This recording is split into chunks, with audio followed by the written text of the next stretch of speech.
Alright, we're going to go ahead and change the battery out here on our remote. Quick, easy task to do.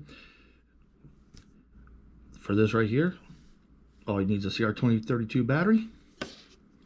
If your key ring's attached, you're going to need to pull the emergency key, but you'll need to pull it anyway. So with that, use your fingernail, slide to the side, pops over, and when you look down in there, you'll see an indentation right in there. Put the tip of the key in there and gently pop the two halves apart. When it pulls apart, gently push the circuit board down so it's sealed. Take your same key blade or your fingernail, just push it under the battery and it wants to pop out. CR2032, positive side. We're going to turn around, put it in, take your two halves, put it back together. And there you go.